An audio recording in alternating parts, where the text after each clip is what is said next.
ফুটতে উদ্যত কলি, পাপড়িগুলো বুজে আছে। আবারও আজকে ফুটাচ্ছি ফুল। সকাল 9টায় এটা ফুটে।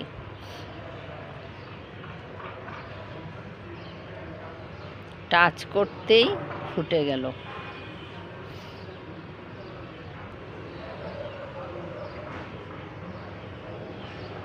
সকাল 9টায় ফুটে এই ফুলগুলো।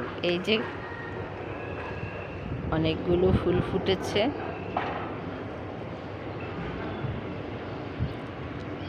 আইরিস লিলি ফুলগুলো 9টায় ফুটে।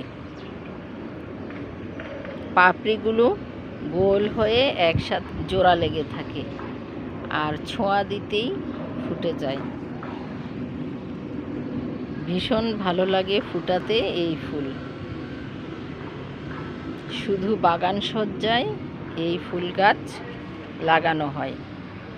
আপনারাও পরিবেশ সুন্দর রাখুন, ফুল গাছ লাগান।